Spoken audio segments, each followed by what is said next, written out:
जय हिंद दोस्तों, स्वागत है आपका अपने स्टडी 24 झारखंड यूट्यूब चैनल में। दोस्तों, आपसे झारखंड बोर्ड के क्लास 12 यानी कि इंटरमीडिएट के छात्रों के 28 फरवरी को हिस्ट्री यानी कि इतिहास का बोर्ड एग्जाम है, जिसमें आपके कुल मिलाकर के 12 चैप्टर से प्रश्न पूछे जाएंगे। और दोस्तों, इसी बात को ध्यान में रखते हुए मैंने इस वीडियो में आपके चैप्टर नंबर 1 से लेकर के 6 तक के यानी कि 6 चैप्टर से कुल मिलाकर के लगभग 60 से 70 वीवीए ऑब्जेक्टिव प्रश्नों का उत्तर लेकर के आया हूं, जो आपसे छात्रों के लिए काफी महत्वपूर्ण है। और इसमें से बहुत सारे प्रश्न आपके बोर्ड एग्जाम पूछे जाएंगे, भिड़ेंगे। इसीलिए आप लोग इस वीडियो को बिना स्किप किए हुए शुरू से लेकर के अंत तक जरूर देखिएगा और सभी प्रश्नों का उत्तर जो याद कर लीजिएगा। तो दोस्तों, चलिए हम लोग आगे बढ़ते हैं, एक एक करके सभी 6 चैप्टर से वीवीए ऑब्जेक्टिव प्रश्नों के उत्तर को हम लोग देखते हैं। और बच्चों, इसमें आपका पहला प्रश्न पूछा गया कि हड़प्पा सभ्यता के किस स्थान से कांसे की नर्तकी का प्रमाण मिला है। यहाँ जो आपका प्रश्न पूछा गया है कि हड़प्पा सभ्यता के किस स्थान से कांसे की नर्तकी का प्रमाण मिला है, तो दोस्तों इसका जो सही उत्तर होगा आपका ऑप्शन नंबर 1 होगा,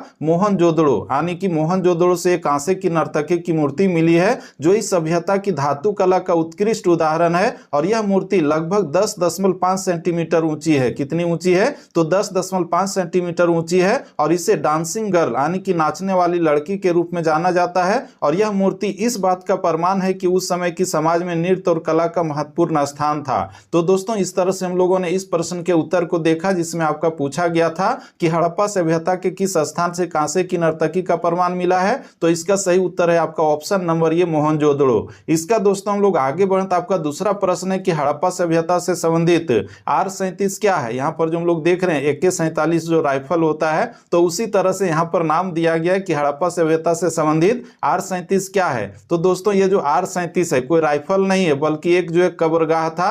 यानी कि इसका जो सही उत्तर होगा ऑप्शन नंबर बी, एक कब्रगाह है। और इसके बारे में हम आप लोगों को बता दें कि हड़प्पा स्थल पर R37 नामक एक कब्रगाह मिली है। और यह कब्रगाह हड़प्पा के लोगों के दफनाने की प्रथा को दर्शाती है। और इस स्थान से कई मानव कंकाल, मिट्टी के बर्तन, आभूषण और अन्य वस्तुएं प्राप्त हुई है, जो यह दर्शाती है कि हड़प्पा के लोग मृत्यु के बाद जीवन में विश्वास रखते थे। तो दोस्तों, इस तरह से हम लोगों ने दूसरे प्रश्न के उत्तर को भी देख लिया, जिसका सही उत्तर होगा आपका ऑप्शन नंबर बी, एक कब्रगाह। इसके बाद आपका तीसरा प्रश्न है कि हड़प्पा सभ्यता का प्रसिद्ध बंदरगाह लोथल किस राज्य में स्थित है। तो दोस्तों, इसका जो सही उत्तर होगा आपका ऑप्शन नंबर सी होगा, गुजरात।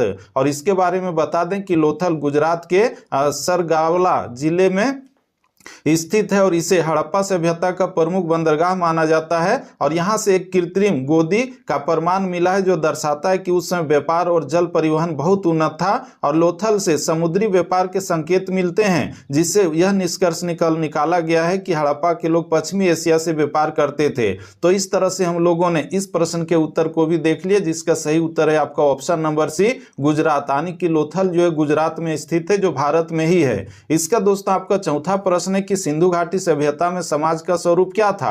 यहां पर जो हम लोग देख रहे हैं, तो इसका जो सही उत्तर होगा आपका ऑप्शन नंबर 1 होगा, मातृसत्तात्मक। हड़प्पा सभ्यता के समाज में मातृसत्तात्मक प्रणाली के प्रमाण मिलते हैं। और जिसका अर्थ है कि स्त्रियों को समाज में उच्च स्थान प्राप्त था। और मातृसत्तात्मक प्रणाली में वंश की पहचान माता की ओर से होती थी। और खुदाई से मिली देवी की मूर्तियों से यह अनुमान लगाया जाता है कि सभ्यता में मातृशक्ति की पूजा की जाती थी। और संभवतः स्त्रियां संपत्ति और सामाजिक संरचना में महत्वपूर्ण भूमिका निभाती थी। यानी कि वर्तमान समय में जो हम लोग देखते हैं, जो है किसी भी संतान को जो जाना जाता है उसके पिता के नाम पर। अगर कोई पूछता है कि तुम किसके पुत्र हो, तो उसमें जो पिता का नाम पूछा जाता है। लेकिन वहां पर जो मातृसत्तात्मक समाज था, कहां पर? सिंधु घाटी सभ्यता में। तो इस तरह से हम लोगों ने चौथे प्रश्न के उत्तर को देखा। इसका दोस्तों आपका पांचवा प्रश्न है कि हड़प्पा किस नदी के किनारे अवस्थित है। तो दोस्तों, इसका जो सही उत्तर होगा आपका ऑप्शन नंबर सी होगा, रावी नदी। हड़प्पा शहर वर्तमान पाकिस्तान के पंजाब प्रांत में रावी नदी के किनारे स्थित था। और यह हड़प्पा सभ्यता का प्रमुख केंद्र था। और इस सभ्यता का नाम इसी स्थल के आधार पर हड़प्पा सभ्यता रखा गया है। और दोस्तों, रावी नदी से जल आपूर्ति और कृषि के लिए उर्वर भूमि उपलब्ध होने के कारण यहाँ एक उन्नत नगर योजना विकसित हुई थी। तो इस तरह से हम लोगों ने इस प्रश्न के उत्तर को बहुत ही अच्छे ढंग से देख लिया, जिसका सही उत्तर होगा आपका रावी नदी। इसका दोस्तों हम लोग आगे बढ़े, तो आपका अगला प्रश्न है कि मोहनजोदड़ो का उत्खनन किया था, किसने किया था। तो यहाँ पर जो हम लोग 4 ऑप्शन देख रहे हैं, तो इसमें आपका सही उत्तर होगा ऑप्शन नंबर बी, राखाल दास बनर्जी। यानी कि मोहनजोदड़ो का उत्खनन 1922 ईस्वी में भारतीय पुरातत्वविद राखाल दास बनर्जी ने किया था और इस स्थल से महान स्नानागार, ग्रेनरी यानी कि अन्नागार और कांस्य की नर्तकी जैसी अद्भुत कलाकृतियां प्राप्त हुई है। और मोहनजोदड़ो को जो मृतकों का टीला भी कहा जाता है। ये जो मोहनजोदड़ो शब्द है ये आपका सिंधी भाषा का शब्द है। तो इस तरह से हम लोगों ने इस प्रश्न के उत्तर को भी जान लिया। इसका दोस्तों आपका अगला प्रश्न है कि हड़प्पा सभ्यता में हल के साज कहां से प्राप्त हुए हैं। हल जो है जिससे हम लोग जो खेती बाड़ी का काम करते हैं, तो इसका साज कहां से प्राप्त हुआ है। तो दोस्तों इसका जो सही उत्तर होगा आपका ऑप्शन नंबर डी होगा, कालीबंगा। कालीबंगा भारत के राजस्थान में स्थित है और यहां से कृषि भूमि पर हल के प्रयोग के प्रमाण मिले हैं और यहां से खेतों में जुती हुई मिट्टी की लकीरें मिली है, जिससे यह सिद्ध होता है कि हड़प्पा सभ्यता में हल का प्रयोग किया जाता था। तो इस तरह से हम लोगों ने इस प्रश्न के उत्तर को भी देखा। इसका दोस्तों आपका अगला प्रश्न है कि सिंधु घाटी सभ्यता का सबसे बड़ा शहर कौन सा था।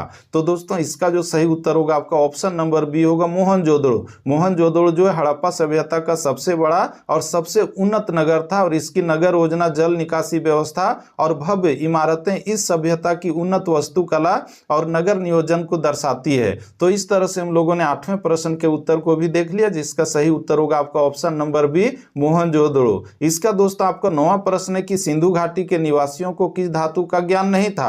तो दोस्तों यहां पर जो हम लोग देख रहे हैं 4 जो ऑप्शन दिए गए हैं, तो इसमें जो है सिंधु घाटी सभ्यता के लोगों को जो है लोहा का ज्ञान नहीं था। यानी कि इसका सही उत्तर हो गया ऑप्शन नंबर सी, लोहा। और इसके बारे में हम आप लोगों को बता दें कि हड़प्पा सभ्यता के लोगों को जो है तांबा, कांसा, सोना और चांदी का ज्ञान था, लेकिन उन्हें लोहे का ज्ञान नहीं था। इसीलिए इस सभ्यता को कांस्य युगीन सभ्यता कहा जाता है। आप लोग याद रखिएगा कि सिंधु घाटी सभ्यता को कैसी सभ्यता मानी जाती है, तो कांस्य युगीन सभ्यता। ये बहुत ही महत्वपूर्ण शब्द है या फिर कहें कि पॉइंट है, इसे आप लोग याद रखिएगा कि सिंधु घाटी सभ्यता को जो है किस काल युगीन सभ्यता कहा जाता है, तो कांस्य युगीन सभ्यता। और इसके बारे में और आगे बता दें कि लोहे का उपयोग भारत में जो है वैदिक काल में लगभग 1000 ईसा पूर्व में शुरू हुआ था। तो इस तरह से हम लोगों ने 9वें प्रश्न के उत्तर को भी देखा, जिसका सही उत्तर है आपका ऑप्शन नंबर सी, लोहा। इसका दोस्तों आपका 10वां प्रश्न है कि धौलावीरा की खोज किसने की।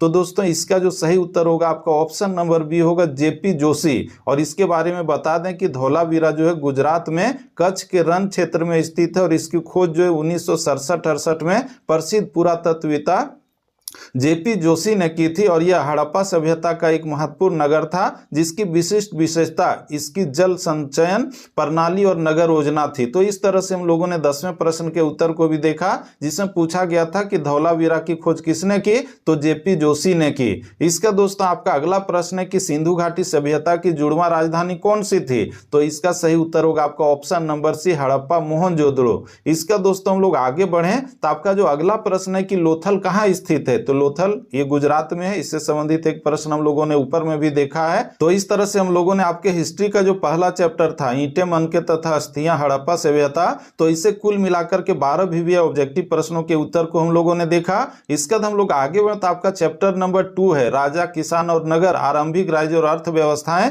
और इसमें आपका जो पहला प्रश्न है वह है कि पाटलिपुत्र की स्थापना किसने की। तो दोस्तों इसका जो सही उत्तर होगा आपका ऑप्शन नंबर सी होगा, उदयीन। और इसके बारे में आप लोगों को बता दें कि पाटलिपुत्र, जिसको वर्तमान में पटना कहते हैं, तो इसकी स्थापना मगध के राजा उदयन ने की थी, जो हर्यक वंश का शासक था। और यह नगर गंगा, गंडक और सोन नदियों के संगम पर स्थित था, जो इसे सामरिक दृष्टि से महत्वपूर्ण बनाता था। तो इस तरह से हम लोगों ने इस प्रश्न के उत्तर को भी देख लिया कि पाटलिपुत्र की जो स्थापना है वो उदयन ने की थी। इसका दोस्तों इस चैप्टर का आपका जो दूसरा प्रश्न है वह है कि ह्वेनसांग किसके दरबार में आया था। तो दोस्तों इसका जो सही उत्तर होगा आपका ऑप्शन नंबर डी होगा, हर्षवर्धन। और इसके बारे में आप लोगों को बता दें कि चीनी बौद्धात्री ह्वेनसांग 7वीं शताब्दी में भारत आया था, जब हर्षवर्धन का शासन था। और उसने अपने यात्रा वृत्तांत, जिसको CU की कहा जाता है, में तत्कालीन भारतीय समाज, धर्म और प्रशासन की विस्तृत वर्णन किया है। तो इस तरह से हम लोगों ने इस दूसरे प्रश्न के उत्तर को देखा। इसका दोस्तों आपका तीसरा प्रश्न है कि धम्म नीति का प्रतिपादन किसने किया। तो इसका जो सही उत्तर होगा आपका ऑप्शन नंबर बी होगा। और इसके बारे में हम आप लोगों को बता दें कि मौर्य मौर्य सम्राट अशोक ने अपने शासनकाल में धम्म नीति का प्रतिपादन किया और यह नीति अहिंसा, दयालुता, धार्मिक सहिष्णुता और प्रजा की भलाई पर आधारित थी। और अशोक के अभिलेखों में धम्म नीति का विस्तृत विवरण मिलता है। तो इस तरह से हम लोगों ने इस प्रश्न के उत्तर को भी देखा, जिसका सही उत्तर होगा आपका ऑप्शन नंबर बी, अशोक। इसका दोस्तों आपका चौथा प्रश्न है कि सबसे पहले भारत में स्वर्ण सिक्के किसने जारी किए। तो दोस्तों इसका जो सही उत्तर होगा आपका ऑप्शन नंबर बी होगा, कुषाणों ने। भारत में सबसे पहले स्वर्ण सिक्के कुषाण शासक बीमा कटफिसेस ने जारी किए थे और इसके बाद कनिष्क ने भी सोने के सिक्के प्रचलन में लाए थे और इन सिक्कों पर यूनानी और भारतीय देवताओं की छवियां अंकित थी। तो इस तरह से हम लोगों ने इस चौथे प्रश्न के उत्तर को भी देखा, जिसमें पूछा गया था कि सबसे पहले भारत में स्वर्ण सिक्के किसने जारी किए थे, तो कुषाणों ने। इसका दोस्तों हम लोग आगे हुए तो आपका पांचवा प्रश्न है कि दूसरी शताब्दी ईसा पूर्व से दूसरी शताब्दी ईस्वी के दौरान सातवाहनों ने किस क्षेत्र में शासन किया था। तो दोस्तों इसका जो सही उत्तर होगा आपका ऑप्शन नंबर बी होगा, पश्चिमी और दक्कन भारत। तो इसके बारे में और हम आप लोगों को बता दें कि सातवाहन वंश ने मुख्य रूप से महाराष्ट्र, आंध्र प्रदेश और कर्नाटक के कुछ हिस्सों पर शासन किया था और उन्होंने पश्चिमी और दक्षिणी भारत में विदेशी आक्रमणकारियों यानी कि यूनानी, शक, पार्थियन को रोका और व्यापार को बढ़ावा दिया था। तो इस तरह से हम लोगों ने पांचवें प्रश्न के उत्तर को देखा, जिसमें आपका पूछा गया था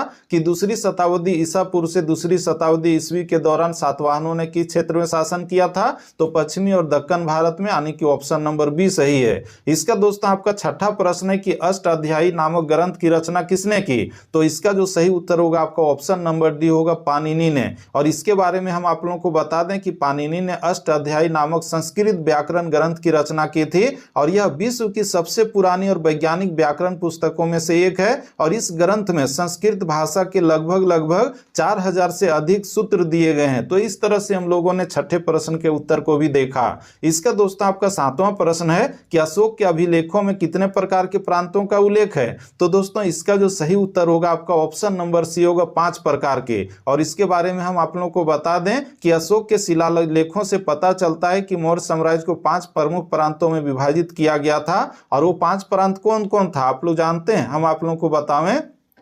तो उसमें जो प्रांत था, एक नंबर में मगध यानी कि पाटलिपुत्र की राजधानी, और दूसरा में उत्तरापद था जिसको तक्षशिला कहते हैं, तीसरे में अवंती था जिसको उज्जैन कहते हैं, और इसके बाद चौथे में दक्षिणापद था और यानी कि स्वर्णगिरी, और वहीं पर पांचवा में कलिंग था जो तोसाली के नाम से जाना जाता है। तो इस तरह से हम लोगों ने ये सातवें प्रश्न के उत्तर को भी देख लिया, जिसमें आपका पूछा गया था कि अशोक के अभिलेखों में कितने प्रकार के प्रांतों का उल्लेख है। तो कुल मिलाकर के 5 प्रकार के प्रांतों का उल्लेख है। इसका दोस्तों आपका अगला प्रश्न है कि हाथी गुफा अभिलेख किससे संबंधित है। तो दोस्तों इसका जो सही उत्तर होगा आपका ऑप्शन नंबर डी होगा, खारवेल। और इसके बारे में हम आप लोगों को बता दें कि खारवेल ओडिशा के महामेघवान वंश का प्रसिद्ध राजा था और उसने उदयगिरी की हाथी गुफा में एक अभिलेख खुदवाया था जिसमें उसकी विजयों और धार्मिक कार्यों का वर्णन है। तो इस तरह से हम लोगों ने इस प्रश्न के उत्तर को भी देख लिया, जिसका सही उत्तर होगा ऑप्शन नंबर डी, खारवेल। इसका दोस्तों आपका अगला प्रश्न है कि सुदर्शन झील का पुनर्निर्माण किसने किया था। ये जो सुदर्शन झील है जो आपका जो है गुजरात में स्थित है, तो इसका जो पुनर्निर्माण किसने करवाया था। तो दोस्तों इसका जो सही उत्तर होगा आपका ऑप्शन नंबर बी होगा, रुद्रदमन। और इसके बारे में हम आप लोगों को बता दें कि शक शासक रुद्रदमन प्रथम ने गुजरात के गिरनार पहाड़ियों में स्थित सुदर्शन झील का पुनर्निर्माण कराया था और इस झील का निर्माण जो मूल रूप से चंद्रगुप्त मौर्य के शासनकाल में हुआ था, जो मौर्य वंश के पहले शासक थे। तो इस तरह से हम लोगों ने इस प्रश्न के उत्तर को भी बहुत ही अच्छे ढंग से समझ लिया। इसका दोस्तों आपका 10वां प्रश्न है कि मौर्य साम्राज्य का संस्थापक कौन था। तो मौर्य समाज के संस्थापक चंद्रगुप्त मौर्य था, यानी कि इसका सही उत्तर होगा ऑप्शन नंबर डी। और इसके बारे में हम आप लोगों को विस्तार से बता दें कि चंद्रगुप्त मौर्य ने मौर्य साम्राज्य की स्थापना 321 ईसा पूर्व में की थी और उसने नंद वंश को पराजित कर मगध पर अधिकार किया और बाद में यूनानी आक्रमणकारी सेल्यूकस निकेटर को हराकर साम्राज्य का विस्तार किया था। तो इस तरह से हम लोगों ने इस प्रश्न के उत्तर को भी बहुत ही अच्छे ढंग से समझ लिया।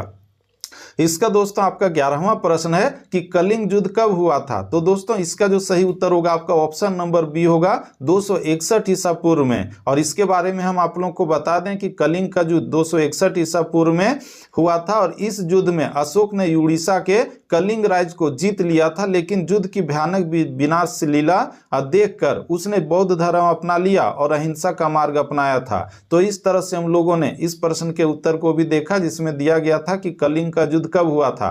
दोस्तों अभी जिसको हम लोग उड़ीसा कहते हैं उसी को पहले क्या कहा जाता था, कलिंग कहा जाता था। और अभी वहां पर हम लोग जाएंगे तो वहां पर एक कलिंगा विश्वविद्यालय वर्तमान समय में स्थापित किया गया है, जहां पर जो है टेक्नोलॉजी की पढ़ाई होती है, यानी कि बीटेक वगैरह का। तो इस तरह से हम लोगों ने इस 11वें प्रश्न के उत्तर को भी देखा। इसका दोस्तों आपका अगला प्रश्न है कि महाजनपद कितने थे। तो दोस्तों कुल मिलाकर के 16 महाजनपद थे, यानी कि इसका सही उत्तर होगा ऑप्शन नंबर सी। और इसके बारे में हम आप लोगों को बता दें कि प्राचीन भारत में जो 16 महाजनपद थे उसमें मगध, काशी, कौशल, वज्जी, अवंती, गांधार, मल्ल, कुरु, पंचाल आदि प्रमुख थे। तो इस तरह से हम लोगों ने इस 12वें प्रश्न के उत्तर को भी देख लिया। इसका दोस्तों आपका 13वां प्रश्न है कि शक संवत का आरंभ किसने किया था। तो इसका जो सही उत्तर होगा ऑप्शन नंबर सी होगा कनिष्क। कुषाण शासक कनिष्क ने 78 ईस्वी में, कब 78 ईस्वी में शक संवत की शुरुआत की थी और यह संवत भारत सरकार द्वारा आधिकारिक पंचांग के रूप में स्वीकार किया गया है। भारत में जो शक संवत चलता है। तो इस तरह से हम लोगों ने इस प्रश्न के उत्तर को भी देख लिया जिसका सही उत्तर होगा ऑप्शन नंबर सी कनिष्क। इसका दोस्तों आपका 14वां प्रश्न है वह कि नालंदा विश्वविद्यालय की स्थापना किसने की है। तो दोस्तों इसका जो सही उत्तर होगा आपका ऑप्शन नंबर ए होगा कुमारगुप्त। और इसके बारे में आप लोगों को बतावें कि गुप्त वंश के शासक कुमारगुप्त प्रथम ने नालंदा विश्वविद्यालय की स्थापना की थी और यह प्राचीन भारत का सबसे प्रसिद्ध शिक्षा का केंद्र था, जहां बौद्ध, वेद, गणित, चिकित्सा और अन्य विषय पढ़ाए जाते थे। तो दोस्तों इस तरह से हम लोगों ने 14वें प्रश्न के उत्तर को भी देखा जिसमें पूछा गया था कि नालंदा विश्वविद्यालय की स्थापना किसने की है। तो कुमारगुप्त ने की है, जो आपका गुप्त वंश का शासक था। इसका दोस्तों आपका अगला प्रश्न है कि प्राचीन भारत में अभिलेख लिखने की शुरुआत किसने की। तो दोस्तों इसका जो सही उत्तर होगा आपका ऑप्शन नंबर बी होगा, वो है मौर्य वंश ने, जिसकी स्थापना चंद्रगुप्त मौर्य ने की थी। इसका दोस्तों हम लोग आगे बढ़े तो आपका जो अगला प्रश्न है वह है कि मौर्य साम्राज्य का प्रथम शासक कौन था।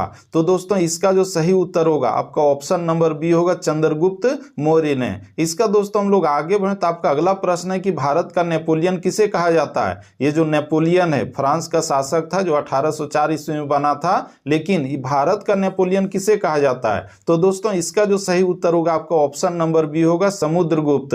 गुप्त शासक समुद्रगुप्त को उसकी अद्भुत सैन्य विजय के कारण जो है भारत का नेपोलियन कहा जाता है। इसका दोस्तों आपका अगला प्रश्न है कि इंडिका की रचना किसने की। ये बहुत ही वीवीआई प्रश्न है और बहुत बार बोर्ड एग्जाम में पूछा गया है। तो इसका जो सही उत्तर होगा आपका ऑप्शन नंबर बी होगा, मेगास्थनीज। और इसके बारे में हम आप लोगों को बता दें कि मेगास्थनीज सेल्यूकस निकेटर का राजदूत था जिसने इंडिका नामक ग्रंथ की रचना की थी और वह जो चंद्रगुप्त मौर्य के शासनकाल में भारत आया था। तो दोस्तों इस तरह से हम लोगों ने इस प्रश्न के उत्तर को भी देख लिया। इसके बाद आपका अगला प्रश्न है कि मौर्य साम्राज्य का तृतीय शासक कौन था। तो दोस्तों मौर्य साम्राज्य का प्रथम शासक चंद्रगुप्त मौर्य था और तीसरा में हम लोग देखें तो आपका अशोक था। और इसके बारे में हम लोगों ने पहले भी पढ़ा है कि अशोक का जो कलिंग के शासक के साथ में युद्ध हुआ था 221 ईसा पूर्व में, और उस समय जो है जो उस समय खून खराबा हुआ उसको देखने के बाद उसने बौद्ध धर्म को अपना लिया था और उन्होंने जो है धम्म नीति को अपनाया था, शुरू किया था। तो इस तरह से हम लोगों ने इस चैप्टर का जो अंतिम प्रश्न था यानी कि दूसरे चैप्टर का उसके उत्तर को भी देख लिया। इसका दोस्तों हम लोग आगे बढ़े तो आपका जो अगला जो चैप्टर दिया गया चैप्टर नंबर 3 और इसमें आपका जो चैप्टर का नाम है वह है बंधुत्व, जाति तथा वर्ग, आरंभिक समाज। और इसमें आपका पहला प्रश्न है कि रामायण के मौलिक रचनाकार कौन है, यानी कि रामायण को सबसे पहले किसने लिखा था। तो दोस्तों इसका जो सही उत्तर होगा आपका ऑप्शन नंबर सी होगा, वाल्मीकि ने। और इसके बारे में हम आप लोगों को बता दें कि रामायण के जो मौलिक रचनाकार हैं महर्षि वाल्मीकि है और इसे संस्कृत भाषा में लिखा गया था और यह आदि काव्य प्रथम माना जाता है। यानी कि ये जो काव्य हैं तो प्रथम काव्य इसको माना जाता है, प्रथम महाकाव्य माना जाता है किसको, रामायण को। तो दोस्तों इस तरह से हम लोगों ने इस प्रश्न के उत्तर को देखा। इसके बाद आपका दूसरा प्रश्न है कि महाभारत की रचना किसने की थी। तो दोस्तों इसका जो सही उत्तर होगा आपका ऑप्शन नंबर डी होगा, वेद व्यास ने। महाभारत की रचना महर्षि वेद व्यास ने की थी और यह संस्कृत महाकाव्य विश्व का सबसे लंबा ग्रंथ है और इसमें लगभग कहा जाए तो 1 लाख के आसपास श्लोक हैं। तो इस तरह से हम लोगों ने इस प्रश्न के उत्तर को भी देखा। इसका दोस्तों आपका इसमें तीसरा प्रश्न है कि निम्नलिखित जानकारी की सहायता से महाभारत के चरित्र की पहचान करें। यहाँ पर जो आपका पॉइंट नंबर 1 में दिया गया, 2 में दिया गया है, तो इसके आधार पर पहचान करना है कि ये किसके बारे में कहा गया है। तो दोस्तों इसका जो सही उत्तर होगा आपका ऑप्शन नंबर बी होगा, धृतराष्ट्र। और इसके बारे में बता दें कि गांधारी के पति धृतराष्ट्र थे और वह जन्म से अंधे थे और अपने छोटे भाई पांडु के बाद हस्तिनापुर के राजा बने थे। तो इस तरह से हम लोगों ने इस प्रश्न के उत्तर को भी बहुत ही अच्छे ढंग से देख लिया, समझ लिया। इसका दोस्तों आपका चौथा प्रश्न है कि महाभारत का युद्ध कुरुक्षेत्र के मैदान में कितने दिन चला था। तो दोस्तों इसका जो सही उत्तर होगा आपका ऑप्शन नंबर सी होगा, 18 दिन चला था। और इसके बारे में हम आप लोगों को बता दें कि यह पांडवों और कौरवों के बीच हुआ था, जिसमें अंततः पांडव विजय हुए थे। इसका दोस्तों हम लोग आगे बढ़े तो आपका अगला प्रश्न है कि महाभारत में कितने प्रकार के विवाह का उल्लेख है। तो दोस्तों इसका जो सही उत्तर होगा आपका ऑप्शन नंबर सी होगा, 8 प्रकार के। और ये 8 प्रकार के विवाह कौन कौन है हम आप लोगों को बता देते हैं। इसमें पहला है आपका ब्रह्म विवाह, दूसरा है देव विवाह, तीसरा में आर्ष विवाह, चौथा में प्रजापत्य विवाह, पांचवा में गांधर्व विवाह, छठा में आसुर विवाह, सातवां में राक्षस विवाह और आठवां में पैशाच विवाह है। तो इस तरह से कुल मिलाकर के जो है महाभारत में 8 प्रकार के विवाह का वर्णन किया गया है। इसका दोस्तों आपका छठा प्रश्न है कि महाभारत में कुल श्लोकों की संख्या क्या है। तो लगभग 1 लाख है, पूरी 1 लाख। तो इस तरह से हम लोगों ने इस प्रश्न के उत्तर को भी देखा। और दोस्तों ये जो महाभारत है विश्व का सबसे लंबा महाकाव्य माना जाता है इसको। अगर पूछे कि विश्व का सबसे लंबा महाकाव्य कौन है तो इसका सही उत्तर होगा महाभारत। इसका दोस्तों आपका 7वां प्रश्न है कि ऋग्वेद की रचना कब हुई थी। तो दोस्तों इसका जो सही उत्तर होगा आपका ऑप्शन नंबर डी होगा, यानी कि 1500 ईसा पूर्व से 1000 ईसा पूर्व के बीच में। इसका दोस्तों हम लोग आगे बढ़ें तो इसमें एक चीज और बता दें कि आपका जो ये ऋग्वेद है तो इसमें कुल मिलाकर के 1028 सूक्त हैं। इस चीज को आप लोग याद रखिएगा, ठीक है। और ये जो है ऋग्वेद जो है वेदों में सबसे पुराना वेद है। 4 वेद है ना, तो इसमें सबसे पुराना वेद आपका ऋग्वेद ही है। इसका दोस्तों हम लोग आगे बढ़ें तो आपका अगला प्रश्न है कि भगवत गीता का अंग्रेजी में किसने अनुवाद किया। तो दोस्तों इसका जो सही उत्तर होगा आपका ऑप्शन नंबर ए होगा, चार्ल्स विल्किन। और ये जो है चार्ल्स विल्किन जो है 1785 में भगवत गीता का अंग्रेजी में पहला अनुवाद किया था। तो इस तरह से हम लोगों ने इस प्रश्न के उत्तर को भी देखा। इसका दोस्तों आपका 9वां प्रश्न है कि कर्मण्येवाधिकारस्ते मा फलेषु कदाचन श्रीमद् भगवत गीता के किस अध्याय में वर्णित है। इसमें जो कहा गया है जिसका अर्थ होता है कि कर्म करते जाओ, फल की चिंता नहीं करो, तो ये जो है भगवत गीता के किस अध्याय में लिखा हुआ है, वर्णित है। तो दोस्तों इसका जो सही उत्तर होगा आपका ऑप्शन नंबर बी होगा, द्वितीय। यानी कि इसका सही उत्तर हो गया ऑप्शन नंबर बी, द्वितीय। इसका दोस्तों हम लोग आगे बढ़ें तो आपका जो अगला प्रश्न है वह है कि गंगा पुत्र किसे कहा जाता है। तो दोस्तों इसका जो सही उत्तर होगा आपका ऑप्शन नंबर सी होगा, भीष्म को। भीष्म देवव्रत को गंगा पुत्र कहा जाता था क्योंकि वे माता गंगा और राजा शांतनु के पुत्र थे। तो इस तरह से हम लोगों ने 10वें प्रश्न के उत्तर को भी देख लिया, जिसका सही उत्तर था ऑप्शन नंबर सी, भीष्म। इसका दोस्तों हम लोग आगे बढ़ें तो ये आपका जो है तीसरे चैप्टर का अंतिम प्रश्न था। इसके बाद हम लोग आगे बढ़े तो आपका जो चौथा चैप्टर है उस चैप्टर का नाम है विचारक, विश्वास और इमारतें, सांस्कृतिक विकास। और इसमें आपका पहला प्रश्न पूछा गया कि वज्रयान किस धर्म से संबंधित है। तो दोस्तों इसका जो सही उत्तर होगा आपका ऑप्शन नंबर बी होगा, बौद्ध धर्म से। और इसके बारे में हम आप लोगों को बता दें कि वज्रयान बौद्ध धर्म की एक शाखा है जिसे तांत्रिक बौद्ध धर्म भी कहा जाता है और यह विशेष रूप से तिब्बत, मंगोलिया और जापान में प्रचलित है। तो इस तरह से हम लोगों ने इस प्रश्न के उत्तर को भी देखा। इसका दोस्तों आपका दूसरा प्रश्न है कि फूट डालकर विजय प्राप्त करने का कार्य सर्वप्रथम किस राजा ने किया था। यानी कि फूट डालो और शासन करो की नीति का सबसे पहले किस राजा ने अवलंबन किया था। तो दोस्तों इसका जो सही उत्तर होगा आपका ऑप्शन नंबर सी होगा अजात शत्रु, जो मगध का राजा था और उसने ही सबसे पहले फूट डालो राज करो की नीति अपनाई थी और उसने वज्जी संघ को कमजोर करने के लिए उनके अंदर फूट डलवाई और अंततः उन्हें पराजित किया था। तो इस तरह से हम लोगों ने इस प्रश्न के उत्तर को भी देखा, जिसका सही उत्तर होगा ऑप्शन नंबर सी अजात शत्रु। इसका दोस्तों आपका तीसरा प्रश्न है कि त्रिपिटक साहित्य किस धर्म से संबंधित है। तो दोस्तों ये जो है आपका बौद्ध धर्म से संबंधित है, यानी कि इसका सही उत्तर हो गया ऑप्शन नंबर ये बौद्ध धर्म। और दोस्तों ये जो त्रिपिटक है इसके कितने अंग हैं, तो कुल मिलाकर के 3 अंग हैं। कौन कौन सा अंग है या फिर नाम है, तो इसमें एक है आपका विनय पिटक जिसमें संघ के नियम दिए गए हैं, दूसरा में सुप्त पिटक जिसमें भगवान बुद्ध के उपदेश हैं, और तीसरे में आपका है अभिधम पिटक जिसमें दार्शनिक व्याख्याएं हैं। तो इस तरह से हम लोगों ने इस प्रश्न के उत्तर को भी देख लिया, जिसका सही उत्तर होगा बौद्ध धर्म। इसका दोस्तों आपका अगला प्रश्न है कि निम्नलिखित में से किस शासक ने सांची स्तूप के संरक्षण पर कार्य किया। सांची का जो स्तूप है कहां पर स्थित है, आप लोग कमेंट में बताइएगा, ठीक है। तो दोस्तों इसका जो सही उत्तर होगा आपका ऑप्शन नंबर डी होगा शाहजहां बेगम ने। और इसके बारे में बता दें कि ये जो शाहजहां बेगम है ये भोपाल की बेगम थी जिन्होंने 19वीं शताब्दी में सांची स्तूप के संरक्षण का कार्य करवाया था। तो इस तरह से हम लोगों ने इस प्रश्न के उत्तर को भी देखा।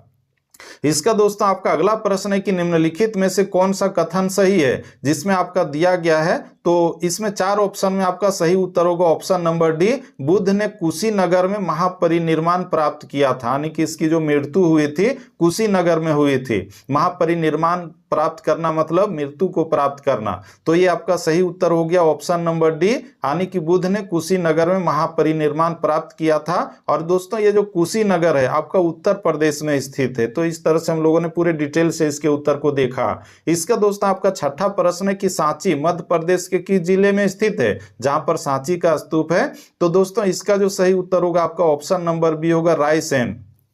इसका दोस्तों हम लोग आगे बढ़ें तो आपका अगला प्रश्न है कि स्तूप का संबंध किस धर्म से है। तो इसका सही उत्तर होगा ऑप्शन नंबर बी बौद्ध धर्म से संबंधित है। इसका दोस्तों हम लोग आगे बढ़ें तो इसमें एक चीज और आप लोगों को बता दें कि ये जो स्तूप है जो बौद्ध धर्म से संबंधित है, तो ये बौद्ध धर्म से संबंधित स्मारक होता है जिसमें भगवान बुद्ध के अवशेष रखे जाते हैं। तो इसको जो है स्तूप कहा जाता है। आप लोग याद रखिएगा कि स्तूप किसे कहते हैं। इसका दोस्तों आपका 8वां प्रश्न है कि जैन परंपरा के अनुसार जैन धर्म के प्रथम तीर्थंकर कौन थे।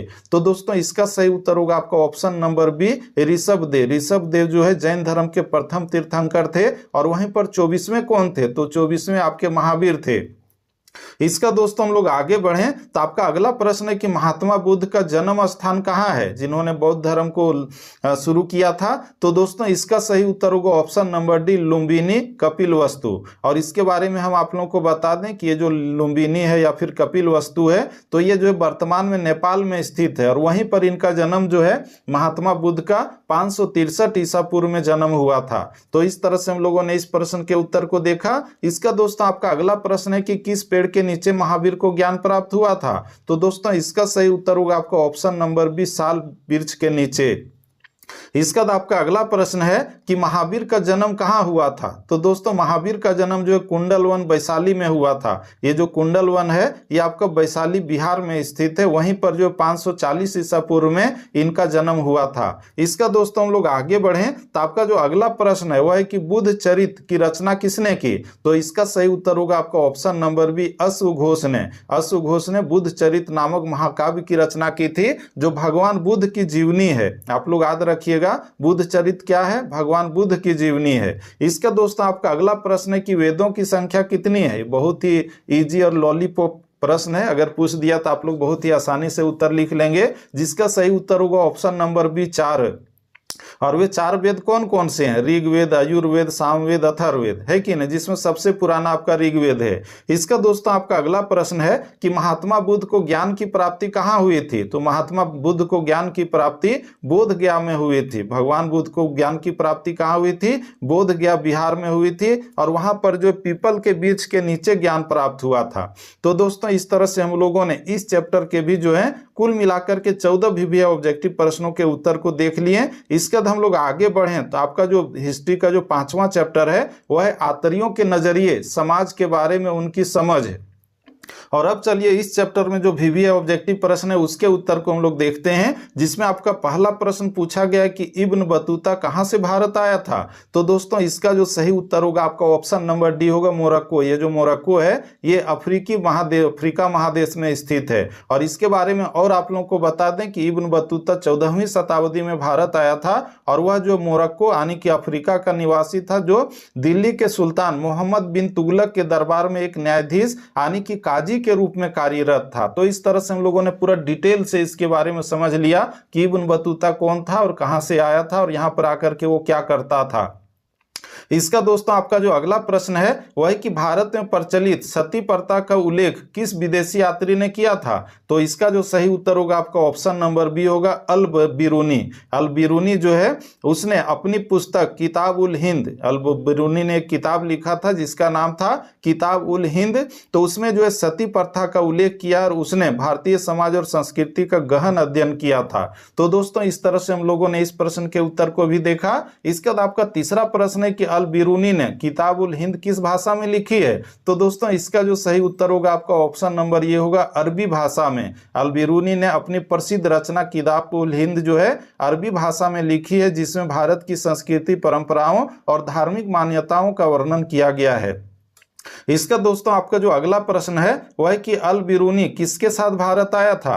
तो दोस्तों वह जो है महमूद गजनी के साथ भारत आया था, यानी कि ऑप्शन नंबर 1 सही होगा। और इसके बारे में और डिटेल से बता दें कि अल बिरूनी जो है 11वीं शताब्दी में भारत आया था और वह महमूद गजनी के साथ भारत आया और यहाँ की संस्कृति, धर्म और समाज का अध्ययन किया था। इसका दोस्तों हम लोग आगे बढ़ें तो आपका अगला प्रश्न है कि किताब उल हिंद अथवा तहकीक ये हिंद में किसका यात्रा वृत्तांत है। तो अल बिरूनी का है, यानी कि ऑप्शन नंबर ये सही होगा। इसका दोस्तों हम लोग आगे बढ़ें तो ये जो किताब है आप लोग याद रखिएगा कि किताब उल हिंद को जो है तहकीक ये हिंद भी कहा जाता है, समझ रहे हैं ना। तो ये आप लोग याद रखिएगा। इसका दोस्तों आपका अगला प्रश्न है छठा प्रश्न कि किस विदेशी यात्री ने पुराणों का अध्ययन किया। तो इसका सही उत्तर होगा ऑप्शन नंबर ये, अल बिरूनी ने। इन्होंने जो है पुराणों, वेदों सबका अध्ययन किया था, वेदों का भी अध्ययन किया था और पुराणों का भी अध्ययन किया था। और अध्ययन करने के लिए इन्होंने जो संस्कृत सीखी थी। तो इस तरह से हम लोगों ने इस प्रश्न के उत्तर को देखा। इसका दोस्तों आपका सातवां प्रश्न है कि हुमायूं के दरबार में कौन अफ्रीकी यात्री भारत आया। तो इसका जो सही उत्तर होगा इसमें जो हम लोग देख रहे हैं ऑप्शन नंबर 1, 2, 3 ये तीनों सही नहीं है, यानी कि इसका सही उत्तर होगा ऑप्शन नंबर डी, इनमें से कोई नहीं। यहाँ पर इब्न बतूता होता तो सही होता, लेकिन उसका नाम यहाँ पर नहीं है, यानी कि इसका सही उत्तर हो गया ऑप्शन नंबर डी, इनमें से नहीं, इनमें से कोई नहीं। इसका दोस्तों हम लोग आगे बढ़ें तो आपका अगला प्रश्न है कि इब्न बतूता किस देश का यात्री था। तो दोस्तों वो जो है मोरक्को का यात्री था। मोरक्को जो है अफ्रीका में स्थित है, तो वहीं का यात्री था और वह जो है 1333 ईस्वी में भारत आया था। कब आया था? 1333 ईस्वी में भारत आया था और वह जो मोहम्मद बिन तुगलक के दरबार में जो है काम करता था। तो इस तरह से हम लोगों ने इसके उत्तर को देखा। इसका दोस्तों आपका अगला प्रश्न है कि मोहम्मद इब्न जुजिये ने मोरक्को के सुल्तान के कहने पर किसका यात्रा वृत्तांत लिखा। तो दोस्तों इसका जो सही उत्तर होगा ऑप्शन नंबर बी होगा, इब्न बतूता। और इसके बारे में आप लोगों को बता दें कि इब्न बतूता के यात्रा वृत्तांत को मोहम्मद इब्न जुजिये ने मोरक्को के सुल्तान के कहने पर लिखा और यह ग्रंथ रिहला के नाम से प्रसिद्ध है। आप लोग याद रखिएगा रिहला के लेखक कौन है, तो इब्न बतूता, समझ गए ना। तो ये आपका सही उत्तर था। इसका दोस्तों हम लोग आगे तो आपका अगला प्रश्न है कि अपनी आंखों के सामने सती प्रथा का दृश्य देखकर कौन विदेशी यात्री मूर्छित हो गया था। तो दोस्तों इसका सही उत्तर होगा आपका option number C, Ibn Battuta.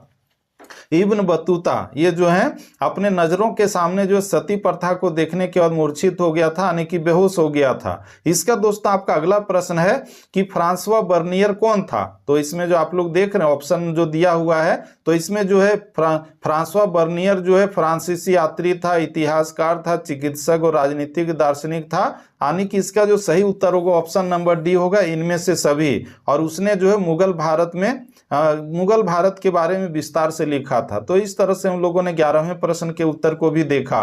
तो ये आपके 5वें चैप्टर का जो है सभी वीवीए ऑब्जेक्टिव प्रश्न था। इसका दोस्तों हम लोग आगे बढ़ें तो आपका जो है 6ठे चैप्टर जो है यानी कि भक्ति, सूफी परंपराएं, धार्मिक विश्वासों में बदलाव और श्रद्धा ग्रंथ, तो इससे जो आपका वीवीए ऑब्जेक्टिव प्रश्न है तो उसके उत्तर को अब चलिए हम लोग एक एक करके देखते हैं।